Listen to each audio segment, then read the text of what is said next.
All right, guys, our next guest is a show regular who's returning onto the program as a UFC champion. He defends his title for the first time at UFC 203 against Alistair Overeem, a firefighter, a husband, a paramedic, and now a UFC champion. It's a pleasure to welcome back Stipe Miocic back to Submission Radio. Stipe, welcome to the program.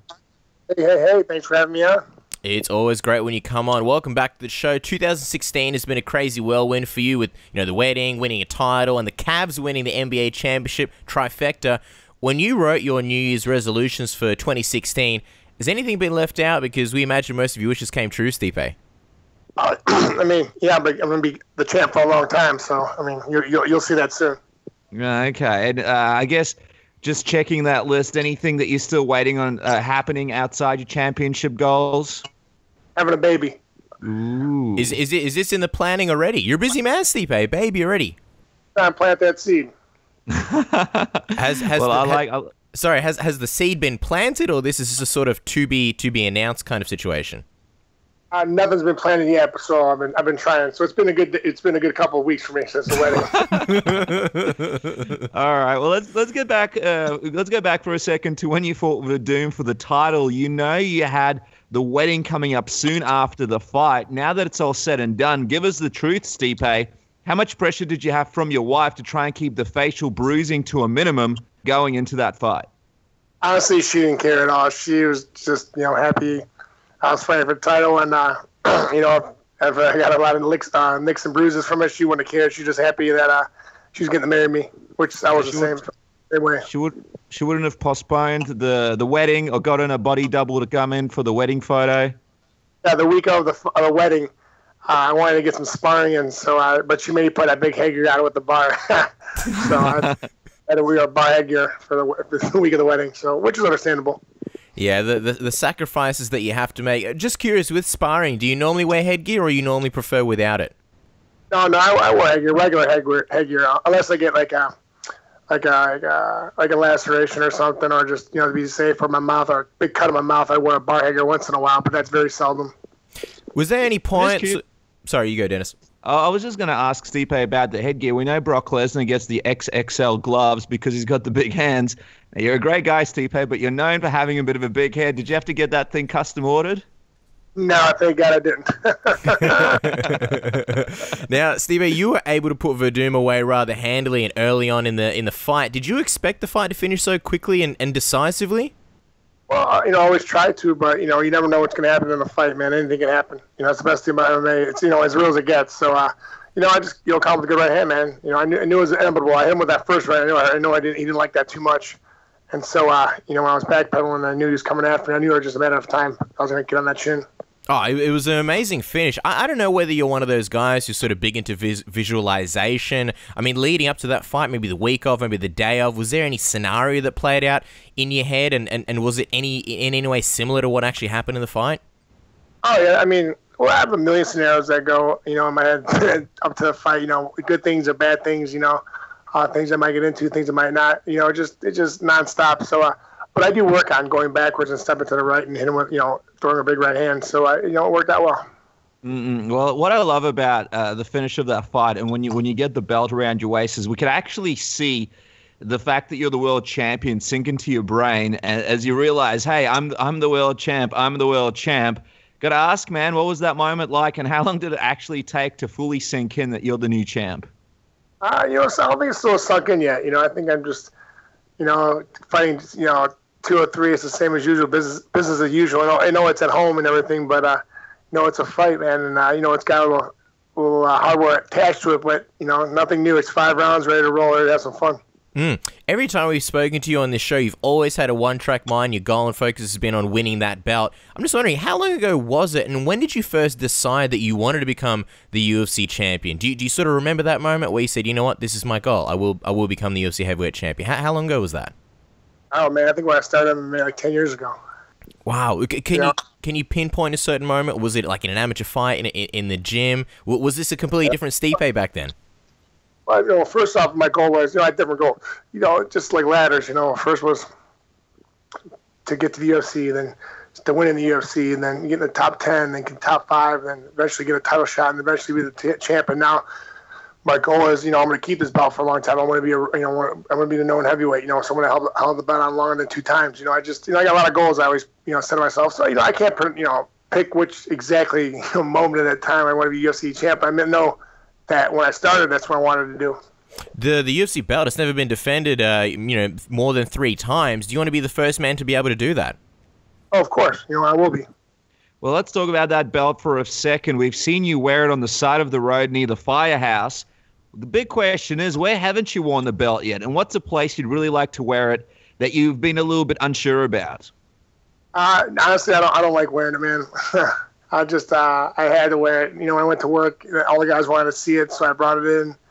I like to just keep it in the office in my case that I have. I just like, I really don't like bringing it around, but I know I have to because, it's for appearances and stuff. Well, we know the guys like to bust your balls a little bit at the firehouse. Have you had a bet on the table yet where you've had to wear it to Kmart when you go shopping, or wear it at the swimming pool before you jump in, or anything like that? Oh, no, nothing there. No, God, no. Now, we know you were getting recognized here and there before, but now is it at a point that, every time you go out to a call, as a firefighter or a paramedic where, you got to post pictures and sign a bunch of stuff? Has it gotten to that point, especially in Cleveland? I can't do any calls. When I calls, I can't really take any pictures because, we're treating someone. But I've seen a couple people that know who I am now. And then we actually had a call. I wasn't on the call, but the other guys were on the call. And it was a lady, and she asked if I was working. They said yes. She said, thank God I didn't come because she wouldn't have went to the hospital. Well, we know you got to sign a bunch of stuff at all times. So we got to ask you, Stipe, we've never really touched on this important subject. What's the strangest thing that you've signed so far? Have you got any wooden legs, or has anybody gotten you to sign anything strange thus far? I don't. I should. I probably have. I just can't remember right now. I just got done training, so I'm a little exhausted. I went to my high school, and a bunch of kids, I was signing their hands and stuff, and it was weird. Their hands? Yeah, I don't know. I hope they got the tattoo afterwards. I hope so too. I feel like there's a few secretive signings that happened, and you're using training as a way of covering it up. Yeah, probably. All right, so now you're the UFC champion, and you're getting married. We know it's a highly secretive topic, but, can we have just a couple of highlights from the bachelor party experience? Well, it was actually a joint bachelorette party. We all did it together. Yeah, it was a great time, man. Listen, I've been there, done that, nothing new. And so we went to a place called Put in Bay.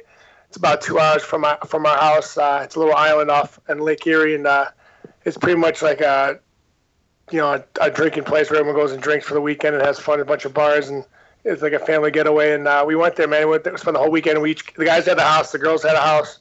They were in between. There was like a little walkway between the houses, between woods, so it wasn't a far walk. And we just had at it, man. We had went to the bar the one night, drank all day. The next day, woke up. Started at 9 in the morning drinking, went to a pool party from 11 to 6, came back home, drank a little more, went to the clubs. It was nonstop drinking for 3 days straight. Well, we know the best man plans these things, and you guys had your own little house, so he would have planned a few fun games and a few surprises. Give us a score out of 10 for his job. And do you have any advice for anyone putting their bachelor party together listening to this interview right now? I give him a 10. It was amazing. It's just, honestly, it was probably one of the funnest weekends I've had in a long time. I mean, it just, don't go too crazy. Just let it flow, I love how you're like, we were drinking from 9 a.m., then did some more drinking, and then you say like, don't go too crazy. and you certainly let it flow. Now, we've all seen The Hangover. Tell us, did anybody get any crazy tattoos, and will you by any chance be returning to the octagon with any fresh ink? No, actually, probably after this fight, when I defend the belt and win it, I'm going to get some more ink on my leg. What do you think of getting? I don't know, man. Good question. There's a lot of things I'm thinking about. But I think I'm going to get my 2 dogs, their paw prints on me somewhere. I think the 2 dogs is a good idea, but a Submission Radio logo, now that would really turn heads. Any thoughts about that one? My face. Right on my face. I mean, give Mike Tyson a run for his money. One of the questions that fans always wanted us to ask you is, what do the Asian characters on your back mean? Strong style, fight family. Wow, so that's what it actually means in the Asian characters. What are they? Are they Japanese? Are they Chinese? Japanese, actually. Wow, okay, cool. Now, we also see, obviously, Stipe front and center at the sidelines cheering, his NBA Cavs to victory. Tell us, did you have a chance to speak to LeBron or anyone from the team? What did they say to you? No, I didn't get to speak like LeBron and stuff, but I got to be in the parade and all that good stuff. And, I met a couple of guys like Deli and then like Richard Jefferson and stuff. And they were really great guys. They were awesome. Took pictures with them. They're just good dudes. Yeah, well, we've seen you get excited after beating Arlovsky in the octagon. Did the Cavs enlist you to give them any kind of pep talk going into the finals games? Oh, no, man. They were fine. Like I said, they were down 3-1. I wasn't worried at all. Well, Stipe, there are rumors of you going up to LA and showing Jack Nicholson how sideline supporting is really done during an LA Cavs game. Any truth to that rumor? No. I was so bad. You got to show him what's going on. Also, I mean, I don't want to bring this up, Stipe, but we had you guys on the ropes in the Australia America basketball match of the Olympics. I don't know if you watched that or not, but it looks like we'll be meeting each other again in the finals. What do we think about Kyrie Irving sort of dropping Australia and representing America when really he should have probably been on that Australian team against you guys earlier this week? We won. That's all I care about. Yeah, he's a man who only cares about the final score. So, speaking of the final score, you're obviously the champ. Now that you've been a champion for a bit of time, I mean, we know you stay grounded, but have you noticed any big changes in your life, Stipe? What's champ life like for you? It's been busier, man. Honestly, just a lot more going on. It's a good problem to have. Take it day by day. Take it day by day, and we're getting better with it. So, I mean, eventually, I'll get used to it. Yeah, but we've seen you've had to take quite a few trips promotionally because now you represent the UFC as the champion. Has that been a bit distracting from training, having to do a lot more promotional appearances? No, I still got my training in. I brought coaches with me and stuff like that, so it wasn't like I wasn't doing anything different. You were there for the UFC 200 Fight Week, which had a bunch of issues come out, one of which was Lesnar failing USADA's test. I'm just wondering, we never got a chance to speak to you about it. What did you make of that situation, with Hunt being a previous opponent of yours? Did you feel a bit sorry for the situation he ended up in? Yeah, I mean, definitely. I mean, it is what it is, man. Listen, the situation, sucks. It does suck, man. Mark's a real nice guy, but he's doing the right thing, I think. Yeah, I mean, he's pushing for a number of things. One of the things fans sort of want to see is for him to get sort of a percentage of Brock Lesnar's purse. Do you think, at a minimum, that should at least happen for him? No, I think it's fair. I mean, as a champion in the face of the heavyweight division, before this whole thing even happened, I mean, considering that you beat Mark, I'm just wondering, was there ever any interest on your part to face Brock Lesnar before, Mark Hunt was obviously named his opponent? No, I've been listening, man. Whoever UFC wants me to fight, I'm going to fight. I'm the champ, and I'm not going to back down from anyone. Well, we've got to grab your score on UFC 200 because, I mean, we've been talking about it to a lot of people. It was a big show. A lot of people sort of thinking it was going to be the next big thing after UFC 100. How would you rate it out of 10? Did you enjoy the show? Did it live up to your expectations? Yeah, man, there's some great fights. Definitely some great fights. They had Miocic versus oh my God, why can't I think of her name right now? Amanda Nunes. Oh Jesus, I drew a blank. What was your favorite moment from that night from UFC 200? I think just Amanda going there and just showing she's boss. I mean, she looked amazing, unfazed by anything. She walked in, she's like, "Listen, I'm gonna be the champ, and that's it." I mean, it looked great to watch someone do that. But all like Frank Edgar versus Aldo, Lesnar versus Hunt, everything was great. All the fights were good. Watching Silva fight Cormier was amazing too. Well, let's jump over to your first title defense at UFC 203. You're fighting in front of your people in Cleveland after fighting all over the world in places like Brazil and even down under here in Australia. Got to find out from you, Stipe, how happy are you to finally fight in Cleveland? Oh, it's great. I don't have to travel, so that's all I care about. Now, Stipe, Alistair spoke to Ariel on the MMA Hour and mentioned how the life of glitz and glamour that you're experiencing will make him the hungry fight at UFC 203. Let's clear this up once and for all. Will we see a different Stipe in there now that he's king of Cleveland? Yeah, you're going to see a better version of me. I mean, I'm going to go out there and smash and keep this belt for a long time. I don't know what. I mean, he can say what he wants, man. Whatever he wants to build his confidence up. But I've been training nonstop. I mean, I mean, I'm in great shape. I'm ready to fight. I wish the fight was this weekend. You know, I'm ready to roll, man. You know, whatever you want to say, he's a hungry fighter, but listen, man, I'm a savage, bro. I'm ready to go. And a lot of people saying Alistair Overeem may be one of your toughest challengers. What do you think about this new Overeem 2.0, and what kind of advantages do you think you have over him? You know, listen, he's a tough guy. He's fought the best in the world. You know, he's a K-1 guy. He's good on the ground. I mean, he's good all around. Yeah, you know, he's come back strong. You know, and I fought a lot of guys that have had a resurgence or been fighting better. You know, and I put a stop to it real quick. So, you know, listen, you know, UFC 203 September 10th. Listen, I'm walking out with that belt still around my waist. So whatever he wants to do or whatever he wants to think, he ain't going to win. It's going to be with my hand raised at the end of the night. The last time you faced the K-1 Grand Prix winner in Mark Hunt, you took him to the ground and put on a wrestling clinic. Very dominant performance. Do you think you'll use a similar game plan against Overeem? I mean, we have a good game plan. Me and my coach have been working on it for the past 6 weeks, so we're going to keep doing what we're doing.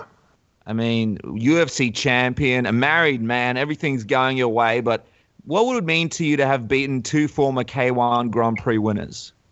That'd be great, you know, but, you know, it's going to be amazing once I do it, because I'm going to do it. But right now, I'm going to keep training hard and can't wait for September 10th to come up and, you know, for me to defend the belt and come out the champ still. Sure. I mean, even though Alistair's got impeccable credentials as a former K-1 champ, 9 out of 14 of his losses have come by knockout. And, you know, to this day, many people are sort of questioning his chin. Do you see that as a target and something that you look to potentially exploit in this fight? You know, if I do, I do. If I don't, I don't. But, I mean, you'll see how I'm going to win September 10th. So, I mean, listen, I'm winning. That's not a question. I'm going to win. You're winning. It's happening. But let's talk about just quickly this new version of Overeem. I mean, he's had wins over JDS and Arlovsky, but there are some people out there who point that the JDS fight was a little bit strange with JDS not quite being himself, and you finished Arlovsky a lot quicker than he did. Do you think people may be overrating his comeback in the heavyweight division? I mean, maybe. I mean, no, he's doing good, man. He's on a 4-fight win streak. He's doing great. You know, he's fighting tough, man. But like I said, I mean, I think I fought the who's who in the heavyweight division. Anything, you know. So you know, listen, Overeem's just another guy they put in front of me, and it's for me to put down again. And I'm all right with that. You know, I'm gonna be champ for a long time, and he's just another guy in front of me. I love the confidence and obviously your plan to reign for a very long time, but obviously a lot of people were underestimating you before the Werdum fight and many times in your career. Do you feel like you're finally getting the respect you deserve, or do you still feel like you're underestimated? I think I'm definitely underestimated, you know? I mean, it is what it is, man. I'm not worried about it. Keep underestimating me. I don't care, because I'm going to shut you up real quick, because that's what I do. You know, it's a weird thing that you've probably had to deal with. Usually you get a few haters on Twitter. We've been on your account. You know, we like to stalk the old Stipe here and there.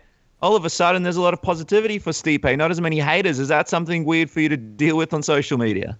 Yeah, I don't like it, man. I got to do something when they start hating me again, right? Yeah, I smell a sneaky plan cooking. All right, you've had a busy year thus far. I'm just wondering, how soon would you like to get back into the octagon after you fight Overeem? You know, if everything goes to the plan, will you be planning a vacation with the wife and, of course, the Xbox, or are you capitalizing on your success and going straight back into the gym to prepare for your next fight? Well, you know, everything's going to go right. September 10th, you know, I'm going to win, of course. And then after that, me and the wife are going to go on our honeymoon. And then, you know, we'll see. I might be actually coming to Australia for a week for a few seminars and stuff. So we'll find out. But, you know, I'm just going to, you know, take a little time to myself. I haven't had a break since January. Yeah, for sure. I mean, we'd definitely love to have you here in Australia. Where's the honeymoon taking place? Where are you taking the missus? We don't know yet. We're going to figure that out here. We're just maybe thinking somewhere tropical, somewhere nice. Well, look, you guys could stay at our house. It's no problem. We've got a spare room out the back. If you don't mind using the outdoor toilet, it's very glamorous. But so you just let us know. You actually message us and let us know. But you got to give us the prediction about this fight with Alistair Overeem. I know I can predict what you're going to say, Stipe, but I got to ask this anyway. How do you see yourself beating him at UFC 193? You want to get my hand raised? We expected as much. All right, quickly, before we let you go, we know the boys down at the firehouse like to play a few pranks. Stipe, can you leave us with a funny prank story that stands out of your mind? I mean, from what you remember, one of your colleagues still owes you one after you poured something into his water. I think it was oil or something. Yeah, we do. I mean, we do a lot of pranks. I don't know what we're supposed to do. God, yeah, we just do a lot of stuff. I don't know. Yeah. I remember one day we literally had we ever hear a game called cornhole. Oh, You ever heard? no. What's cornhole? It's like bean bags. Well, we had like 12 bean bags, and we literally had like an all-out war, just throwing them at each other. It was just a good hour, just like straight army crawling underneath the trucks and hiding. It was pandemonium. It was probably one of the funnest times I had in a while. It was on a Saturday. It was a good day.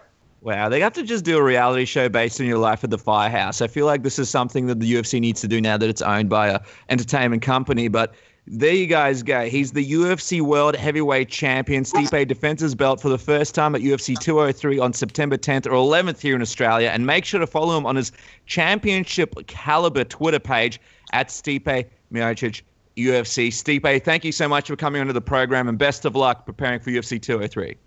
Hey, thanks for having me on, guys. You have a great night, all right?